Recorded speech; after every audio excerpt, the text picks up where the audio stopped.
कहानी number 189। Professor की सीख। एक बार एक प्रोफेसर क्लास ले रहे थे। क्लास के सभी छात्र बड़ी ही रुचि से उनके लेक्चर को सुन रहे थे। उनके पूछे गए सवालों के जवाब दे रहे थे। लेकिन उन छात्रों के बीच कक्षा में एक ऐसा छात्र भी था जो चुपचाप और गुमसुम बैठा हुआ था। प्रोफेसर ने पहले ही दिन उस छात्र को नोटिस कर लिया, लेकिन कुछ बोले नहीं। जब 4-5 दिन तक ऐसा ही चला तो उन्होंने उस छात्र को क्लास के बाद अपने कैबिन में बुलवाया और पूछा, तुम हर समय उदास रहते हो, क्लास में अकेले और चुपचाप बैठे रहते हो, लेक्चर पर भी ध्यान नहीं देते, क्या बात है, कुछ परेशानी है क्या? सर, वो मेरे अतीत में कुछ ऐसा हुआ है जिसकी वजह से मैं परेशान रहता हूँ। समझ ही नहीं आता कि क्या करूं। प्रोफेसर भले व्यक्ति थे। उन्होंने उस छात्र को शाम को अपने घर पर बुलवाया। शाम को जब छात्र प्रोफेसर के घर पहुंचा तो प्रोफेसर ने उसे अंदर बुलाकर बैठाया, फिर स्वयं किचन में चले गए और शिकंजी बनाने लगे। उन्होंने जानबूझकर शिकंजी में ज्यादा नमक डाल दिया। फिर किचन से बाहर आकर शिकंजी का गिलास छात्र को देकर कहा, ये लो, शिकंजी पियो। छात्र ने ग्लास हाथ में लेकर जैसे ही एक घूंट लिया, अधिक नमक के स्वाद के कारण उसका मुंह अजीब सा बन गया। यह देख प्रोफेसर ने पूछा, क्या हुआ, शिकंजी पसंद नहीं आई? छात्र बोला, नहीं सर, ऐसी बात नहीं है, बस शिकंजी में नमक थोड़ा ज्यादा है। अरे, अब तो ये बेकार हो गया। लाओ, ग्लास मुझे दो, मैं इसे फेंक देता हूँ।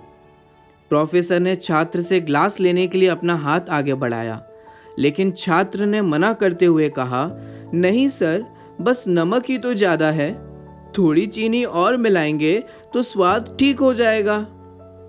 यह बात सुन प्रोफेसर गंभीर हो गए। इस पर वे बोले, सही कहा तुमने, अब इसे समझ भी जाओ, ये शिकंजी तुम्हारी जिंदगी है।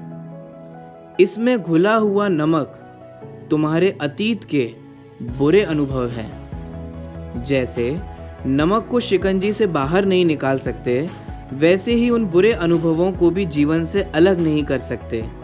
वे बुरे अनुभव भी जीवन का हिस्सा हैं, लेकिन जिस तरह हम चीनी घोलकर शिकंजी का स्वाद बदल सकते हैं, वैसे ही बुरे अनुभवों को भूलने के लिए जीवन में मिठास तो घोलनी ही पड़ेगी ना।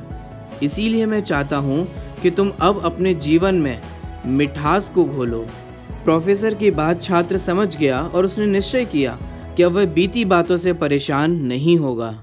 ये एक छोटी सी कहानी हमें बहुत कुछ सिखाती है।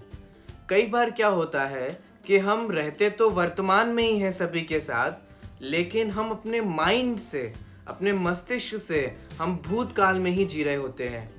भूतकाल में हमारे साथ कुछ बुरा हो गया होता है, जिसके कारण हम उन बुरी यादों को और बुरे अनुभवों को बार बार रिपीट करते रहते हैं और ये विचार करते रहते हैं कि हमारे साथ ऐसा क्यों हो गया, हमारे साथ तब हो गया तो हमारे साथ अब भी होने वाला है, जो कि उचित नहीं है।